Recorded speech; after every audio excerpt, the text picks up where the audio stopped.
ଶ୍ରୀ ଫକୀରମୋହନ ସେନାପତି ଆଧୁନିକ ଓଡ଼ିଆ ସାହିତ୍ୟର ଅନ୍ୟତମ ନିର୍ମାତା। ଏକ ଧାରରେ ସେ ଥିଲେ କବି, ଗାଳ୍ପିକ, ସମ୍ପାଦକ ଓ ଉପନ୍ୟାସିକ, ଅନୁବାଦକ ଓ ଆତ୍ମଜୀବନୀ ଲେଖକ। ଓଡ଼ିଆ ଭାଷା ସୁରକ୍ଷା ଆନ୍ଦୋଳନରେ ସେ ଥିଲେ ଯଥାର୍ଥ ସେନାପତି। ଫକୀରମୋହନଙ୍କର ଗଳ୍ପଗୁଡ଼ିକ ତତ୍କାଳୀନ ସାମାଜିକ ବ୍ୟବସ୍ଥାର ନିଖୁଣ ପ୍ରତିଚ୍ଛବି। ମାନବିକ ମୂଲ୍ୟବୋଧର ସୁରକ୍ଷା ପାଇଁ ଫକୀରମୋହନ ତାଙ୍କର ଗଳ୍ପ, ଉପନ୍ୟାସ ଓ କବିତା ମାଧ୍ୟମରେ ଆହ୍ୱାନ ଦେଇଛନ୍ତି। ଗଳ୍ପଟିର ନାଁ ହେଲା ଡାକ ମୁନ୍ସି। ହରି ସିଂ ସରକାରୀ କର୍ମରେ ବାହାଲ ହେଲା ଦିନଠାରୁ ମଫସଲର ସାନ ବଡ଼ ଅନେକ ପୋଷ୍ଟ ଅଫିସକୁ ବଦଳି ହୋଇ କର୍ମ ଇଞ୍ଜାମ କରି ଆସିଲେଣି। ଆଜକୁ 10 ବର୍ଷ ହେଲା କଟକ ସଦର ପୋଷ୍ଟ ଅଫିସରେ ବରାବର ରହି କର୍ମ କରୁଛନ୍ତି। ଭଲ ରୂପେ କର୍ମ କରିବାରୁ ପ୍ରମୋସନ୍ ପାଇଲେଣି। ବର୍ତ୍ତମାନ ସେ ହେଡ୍ ପିଅନ୍। ଦରମା ମାସକୁ 9 ଟଙ୍କା। କଟକ ସହରରେ ସବୁ ଜିନିଷ କିଣା। ନିଆଁ ଟିକକ ପାଇଁ ଦିଆସିଲିଟା ମଧ୍ୟ ନ କିଣିଲେ ନୁହେଁ, ଅତି କଷ୍ଟରେ ଚଳି ସୁଦ୍ଧା ମାସକୁ 5 ଟଙ୍କାରୁ ଊଣା ଖର୍ଚ୍ଚ ପଡ଼େ ନାହିଁ। କୌଣସି ରୂପେ ଘରକୁ 4 ଟଙ୍କା ନ ପଠାଇଲେ ନୁହେଁ, ଘରେ ସ୍ତ୍ରୀ ଆଉ 8 ବର୍ଷର ପୁଅ ଗୋପାଳ। ମଫସଲ ଜାଗା, 4 ଟଙ୍କାରେ କୌଣସି ରୂପେ ଟାଣଟୁଣ ହୋଇ ଚଳିଯାଏ। ସେଥିରୁ ପଇସାଏ ଊଣା ହେଲେ ଅଚଳ। ଗୋପାଳ ଅପର ପ୍ରାଇମେରୀ ସ୍କୁଲରେ ପଢ଼େ। ସ୍କୁଲରେ ଦରମା ମାସକୁ 2 ଅଣା। ସ୍କୁଲ ଦରମା ଛଡ଼ା ଆଜି ବହି ଖଣ୍ଡେ, କାଲି ସ୍ଲେଟ୍ କାଗଜ ଏସବୁ ଜିନିଷ କିଣିବାକୁ କେବେ କେବେ କିଛି ବେଶୀ ଖର୍ଚ୍ଚ ପଡ଼େ। ଏପରି ଉପରି ଖର୍ଚ୍ଚ ପଡ଼ିଗଲେ ସେ ମାସରେ ଭାରି କଷ୍ଟ। ଦିନେ ଦିନେ ବୁଢ଼ାକୁ ଉପାସ ରହିବାକୁ ହୁଏ।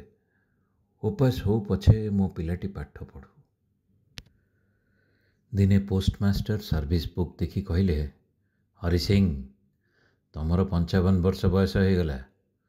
ପେନସନ୍ ନେବାକୁ ହବ, ଆଉ ଚାକିରି କରିପାରିବ ନାହିଁ। ସିଂହଙ୍କ ମୁଣ୍ଡରେ ତ ବଜ୍ର ଭାଙ୍ଗି ପଡ଼ିଲା। କ'ଣ କରିବେ? ସଂସାର ଚଳିବ କିପରି? ସଂସାର ଯାହା ହେଉ, ଗୋପାଳର ଯେ ପଢ଼ା ବନ୍ଦ। ଗୋପାଳ ଜନ୍ମଦିନଠାରୁ ସିଂହେ ମନ ମଧ୍ୟରେ ଭାରି ଗୋଟାଏ ଉଚ୍ଚ ଆଶା ପୋଷିଛନ୍ତି। ଗୋପାଳ ମଫସଲ ପୋଷ୍ଟ ଅଫିସରେ ସବ୍ ପୋଷ୍ଟମାଷ୍ଟର ହେବ। ଟିକେ ଇଂରାଜୀ ନ ଜାଣିଲେ ଏତେ ବଡ଼ ଚାକିରିଟା ମିଳିବା ମୁସ୍କିଲ। ମଫସଲରେ ସୁବିଧା ନାହିଁ। କଟକ ଆଣି ଇଂରେଜୀ ପଢ଼ାଇବାକୁ ହେବ। ଚାକିରି ଗଲେ ଏତେ ବଡ଼ ଆଶାରୁ ଏକାବେଳେ ନିରାଶ।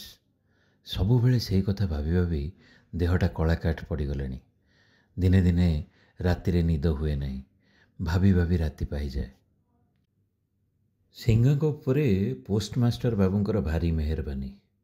ବସାରେ ମୁକରିର ଚାକର ଥିଲେ ମଧ୍ୟ ସରକାରୀ କାମ ସାରି ସଞ୍ଜବେଳେ ସିଂହେ ବାବୁଙ୍କ ବସାରେ 2-4ଟା କାମଦାମ କରିଦେଇ ଆସନ୍ତି। ସଞ୍ଜବେଳେ ଗୋଟେ ଆରାମ ଚୌକିରେ ପଡ଼ି ବାବୁ ଇଂରେଜୀ ଖବରକାଗଜ ପଢ଼ିବା ବେଳେ ସିଂହେ ଯେଉଁ ମିଠା କଡ଼ା ଗୁଡ଼ାକୁ ଚିଲେମକ ସାଜି ଦିଅନ୍ତି, ସେପରି କେହି ଜାଣେ ନାହିଁ। ଦିନେ ସଞ୍ଜବେଳେ ସିଂହେ ଭଲ କରି ଗୁଡ଼ାକୁ ଚିଲମେ ସାଜି ଆଣି ଭଲ କରି ଚିଲମଟା ଫୁଙ୍କିଦେଲା। ବାବୁଙ୍କ ମୁହଁରୁ ଇଞ୍ଜିନ୍ ପାଇପରୁ ବାହାରିଲା ପରି ଧୂଆଁ ଗୁଡ଼ାକ ଭକ୍ ଭକ୍ କରି ବାହାରୁଛି। ଟିକିଏ ଟିକିଏ ଆଖି ବୁଜି ହୋଇ ଆସିଲାଣି। ସିଂହେ ବୁଝିନେଲେ ଏଇଟା ଠିକ୍ ସମୟ। ସିଂହେ ବାବୁଙ୍କର ଗୋଡ଼ ତଳେ ଦଣ୍ଡବତ ହୋଇ ହାତ ଯୋଡ଼ି ଖୁବ୍ ଭକ୍ତି, ଖୁବ୍ ବିନୟ, ଖୁବ୍ ଧୀର, ଖୁବ୍ ମିଠା କଥାରେ ଆପଣାର ଦୁଃଖ ହାଲ ଚୁମ୍ବକ ସମସ୍ତ କଥା ଜଣାଇଦେଲେ। ଗୋପାଳ ସମ୍ବନ୍ଧେ ତାଙ୍କର ଯେଉଁ ଉଚ୍ଚାସା, ତାହା ମଧ୍ୟ ଜଣାଇବାକୁ ପାଶୋରିଲେ ନାହିଁ। ବାବୁ ସେହିପରି ନୟନ ମୁଦ୍ରିତାବସ୍ଥାରେ ଧୀର ଗମ୍ଭୀର ଭାବରେ କହିଲେ, ଆଚ୍ଛା, ଦରଖାସ୍ତ ଖଣ୍ଡେ ଲେଖି ଆଣ। ବାବୁଙ୍କର ସାହସ ଥିଲା, କାରଣ ପୋଷ୍ଟାଲ ଇନ୍ସପେକ୍ଟର ବା ସୁପରିଟେଣ୍ଡେଣ୍ଟ ବାବୁମାନେ ଆସିଲେ ପୋଷ୍ଟମାଷ୍ଟର ବାବୁଙ୍କର ବସାରେ ରହନ୍ତି। ଉପର ହାକିମମାନଙ୍କର ମନତୁଷ୍ଟି ପାଇଁ ଖାଦ୍ୟପେୟ ବିଷୟରେ ଯେପରି ଆୟୋଜନ ହେବା ଉଚିତ, ସେଥିରେ ତ୍ରୁଟି ହୁଏ ନାହିଁ। ସେ ରାତ୍ରିରେ ପୋଷ୍ଟମାଷ୍ଟର ବାବୁ ହରି ସିଂ କହି 10 ଥର ପାଟି କରୁଥିବା ଶୁଭାଯାଏ। ହରି ସିଂହେ ପୁରୁଣା ଲୋକ। ଢେର ହାକିମ ହୁକୁମା ଅମଳ କଲେଣି। କାହାର କି ରକମ ମିଜାଜ, କିଏ କାହିଁରେ ଖୁସି ହୁଅନ୍ତି, ସିଙ୍ଗେ ସବୁ ଜାଣନ୍ତି। ସେଦିନ ଅଧରାତି ଯାଏଁ ସିଙ୍ଗଙ୍କୁ ବାବୁଙ୍କ ବସାରେ ରହିବାକୁ ହୁଏ। କାରଣ ଓଡ଼ିଶାର କଦର୍ଯ୍ୟ ହାୱା ହେତୁରୁ କେହି ବାବୁ ହଠାତ୍ ପୀଡ଼ିତ ହୋଇ ବାନ୍ତିବୁନ୍ତା କରି ପକାଇଲେ ହୁସିଆର ସିଙ୍ଗେ ସୋଡ଼ା, କାଗଜ ଲେମ୍ବୁ ପ୍ରଭୃତି ହଜର କରାଇ ବାବୁମାନଙ୍କୁ ସମ୍ଭାଳି ନିଅନ୍ତି। ବାବୁମାନେ ଆରାମରେ ଶୟନ କଲା ଉତ୍ତାରେ ସିଙ୍ଗେ ଅଧାରାତିରେ ବସାକୁ ଯାଇ ଆପଣା ପାଇଁ ରୋଷେଇ କରନ୍ତି। ଏହି ସୂତ୍ରରେ ସିଙ୍ଗେ ଉପରବାଲା ହାକିମମାନଙ୍କଠାରେ ମଧ୍ୟ ପରିଚିତ। ହରିସିଂଙ୍କ ଦରଖାସ୍ତ ପିଠିରେ ପୋଷ୍ଟମାଷ୍ଟର ବାବୁ ଭଲ ରୂପେ ସୁପାରିଶ କରି ସଦରକୁ ପଠାଇଦେଲେ। ଅଳ୍ପ ଦିନ ମଧ୍ୟରେ 2 ବରଷ ଏକ୍ସଟେନସନ୍ ହୁକୁମ ପହଞ୍ଚିଲା। ସିଙ୍ଗେ ତ ମହା ଖୁସି। ଏଇ ଖୁସି ଖବରଟା ଗାଁକୁ ଲେଖି ପଠାଇଲେ। ବର୍ତ୍ତମାନ ସର୍ବସ୍ୱ ଲୋକ ଉପସ୍ଥିତ ସୁଖ ବା ଦୁଃଖରେ ବିମୋହିତ ହୋଇ ପଡ଼ିଥାନ୍ତି। ଭବିଷ୍ୟତ ବିଧାତା ତାହା ପାଇଁ କ'ଣ ବିଧାନ କରୁଛନ୍ତି ତେଣିକି ଥରେ ହେଲେ ଅନାଇବା ଦରକାର ମଣନ୍ତି ନାହିଁ। ସିଙ୍ଗେଙ୍କର ଏତେ ବଡ଼ ଆନନ୍ଦଟା ପାଣି ଫୋଟକା ପରି ଫାଟିଗଲା। ଘରଠାରୁ ଚିଠି ଆସିଲା, ଗୋପାଳ ମାଆର ସନ୍ନିପାତ ରୋଗ, ଜୀବନର ଆଶା ନାହିଁ। ସିଙ୍ଗେ ପୋଷ୍ଟମାଷ୍ଟର ବାବୁଙ୍କୁ ଚିଠି ଖଣ୍ଡ ଦେଖାଇଲେ। ବାବୁ ବଡ଼ ଦୟାଳୁ ଲୋକ, ତତ୍କ୍ଷଣାତ୍ ଛୁଟି ଦେଲେ। ସିଙ୍ଗେ ଏକା ନିଶ୍ୱାସରେ ଘରକୁ ଧାଇଁଲେ। ଘରେ ପହଞ୍ଚି ଯାହା ଦେଖିଲେ ତାଙ୍କର ଆଖିର ଜ୍ୟୋତି ହଜିଗଲା। ଜଗତଟା ଯେମନ୍ତ ଅନ୍ଧକାରମୟ। ବୁଢ଼ୀର କଥା ଶେଷ ପ୍ରାୟ ହେଲାଣି। ସ୍ୱାମୀଙ୍କୁ କ୍ଷୀଣ ଦୃଷ୍ଟିରେ ଭଲ କରି ଅନାଇଲେ। 2 ହାତ ଅଳ୍ପ ଉଠାଇ ଦଣ୍ଡବତ କଲେ। ସ୍ୱାମୀ ଗୋଡ଼ ଧୂଳି ନେବାକୁ ଠାରିଲେ। ସେଇ ଧୂଳିଟିକଟକ ପାଇଁ ଅନେଇ ରହିଥିଲେ କି? ସବୁ ଶେଷ ହେଲା। ସିଙ୍ଗଙ୍କର ପ୍ରକୃତ ଗୃହ ଭଗ୍ନ ହେଲା। ସେ ଘରର ମାଲମତା 2 ଖଣ୍ଡ ବିକିଦେଇ ପିଲାଟିକୁ ଧରି କଟକ ପଳାଇ ଆସିଲେ। ଗୋପାଳ ମାଇନର ପଢ଼େ। ସିଙ୍ଗଙ୍କର ବର୍ତ୍ତମାନ ଭାରି କଷ୍ଟ। ପେନସନ୍ ହେଇଗଲାଣି। ଭାରି ଅଚଳ। ଘରେ ଲୋଟା କଂସା ଯାହା 2 ଖଣ୍ଡି ଥିଲା ବିକି ଖାଉଛନ୍ତି। ଚାକିରିରେ ଥିବାବେଳେ ଅତି କଷ୍ଟରେ ମାସକୁ 2-4 ଅଣା ସଞ୍ଚୟ ସେଭିଂ ସେ ବ୍ୟାଙ୍କରେ କିଛି ରଖିଥିଲେ। ଗୋପାଳ ପଛରେ ମାଇନର ପଢ଼ାରେ ସବୁ ସାରିଲେ। ସିଙ୍ଗଙ୍କର ପ୍ରବଳ ଆଶା ଗୋପାଳ ପାସ୍ କଲେ ସବୁ କଷ୍ଟ ମେଣ୍ଟିବ। ଗୋପାଳ ମଧ୍ୟ କେତେଥର ଭରସା ଦେଇ କହିଲେଣି, ବାପା ଧାର କରଜ କରି ମୋତେ ପଢ଼ାଅ, ଚାକିରି କରି ସବୁ ଶୁଝିଦେବି। ହରିସିଂଙ୍କର ଆର୍ତ୍ତ ପ୍ରାର୍ଥନା ଦୀନବନ୍ଧୁ ପ୍ରଭୁ ଭଗବାନ ଶୁଣିଲେ। ଗୋପାଳ ମାଇନର ପାସ୍ କଲା। ସିଙ୍ଗଙ୍କର ଆନନ୍ଦର ସୀମା ରହିଲା ନାହିଁ। ସେଇ ପୁରୁଣା ପୋଷ୍ଟମାଷ୍ଟର ବାବୁ ଅଛନ୍ତି। ସିଙ୍ଗେ ତାହାଙ୍କୁ ଧରି ବହୁତ ନିବେଦନ କଲେ। ଉପର ହାକିମମାନଙ୍କର ମଧ୍ୟ କିଛି ଅନୁଗ୍ରହ ଥିଲା। ଗୋପାଳ ଏକା ବେଳକେ ମଫସଲ ମକରାମପୁର ପୋଷ୍ଟ ଅଫିସରେ ସବ୍ ପୋଷ୍ଟମାଷ୍ଟର ନିଯୁକ୍ତ ହେଲେ। ବେତନ ମାସକୁ 20 ଟଙ୍କା।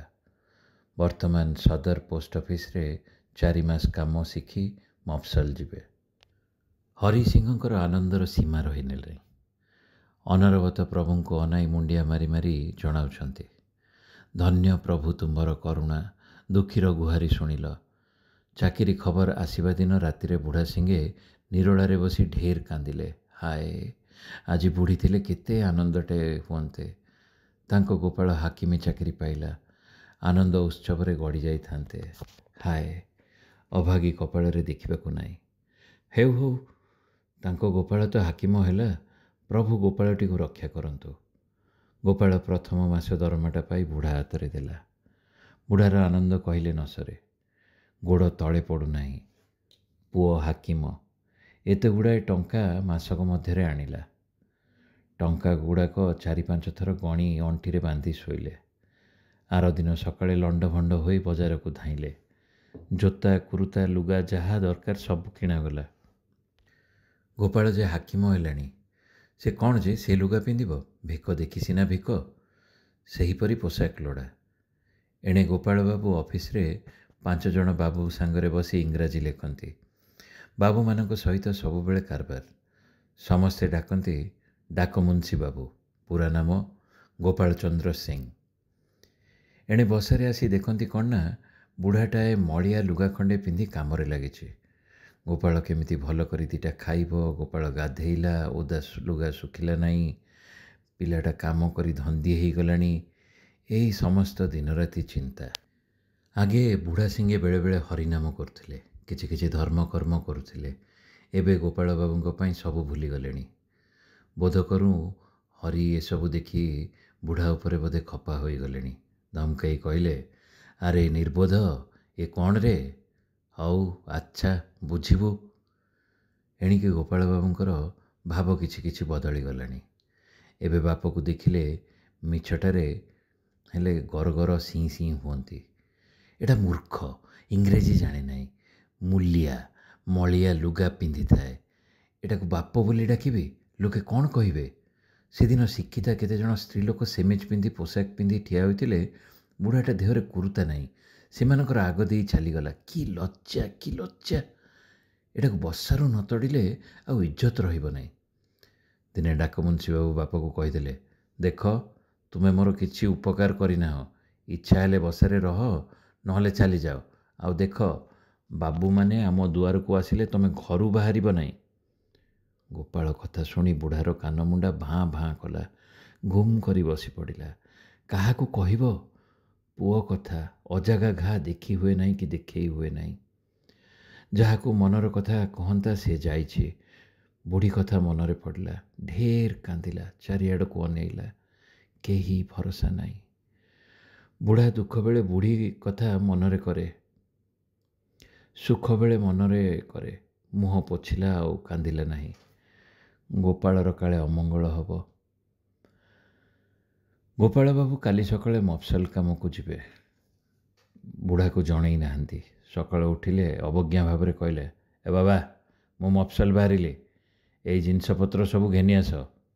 କେତେବା ଜିନିଷ ବୁଝି ଖବରଦାର ମୂଲିଆ କରିବ ନାହିଁ, କଲେ ତୁମେ ଜାଣ ମୁଁ ପଇସା ଦେବି ନାହିଁ। ବାବୁ ପୋଷାକ ପିନ୍ଧି କାଖରେ ଛତା ଜାକି ବାଡ଼ି ଘୁରାଇ ଘୁରାଇ ଚାଲିଗଲା ଗୋପାଳ। ବୁଢ଼ା କ'ଣ କରିବ? ସବୁ ଜିନିଷ ରୁଣ୍ଡାଇ ଫୁଣ୍ଡାଇ ଗୋଟେ ମୁଟୁରି ବାନ୍ଧି ମୁଣ୍ଡେଇଲା।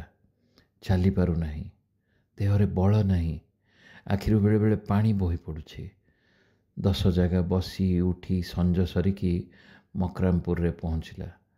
ଡେରି ହେବାରୁ ବାବୁ ଫଜିତ୍ଟାଏ କଲେ।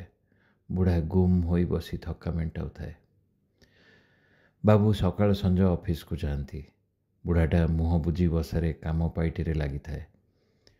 ବାପ ପୁଅ ଦୁଇଜଣ ଏକ ଜାଗାରେ ବସି ଦୁଇଟା ଦୁଃଖ ସୁଖ କଥା ହେଉଛନ୍ତି, ଏ କଥା କେହି କେବେ ଦେଖିନାହାନ୍ତି। ଡାକମୁନ୍ସି ହେଲେ ମଫସଲର ଗୋଟେ ହାକିମ। କେତେ ଲୋକ ଆସି ଦଣ୍ଡବତ କରି ଯାଉଛନ୍ତି। ମୂର୍ଖ ବୁଢ଼ାଟା କ'ଣ ଜାଣେ ଯେ ତା ସାଙ୍ଗରେ କଥା କହିବେ? ଗୋପାଳ ବାବୁ ବାପାକୁ ନ ଶୁଣେଇ ଗୋଟେ କନ୍ୟା ଠିକ୍ କଲେ। ସେ କନ୍ୟାକୁ ବିବାହ ହେଲେ ଜାତିରେ ଅଚଳ।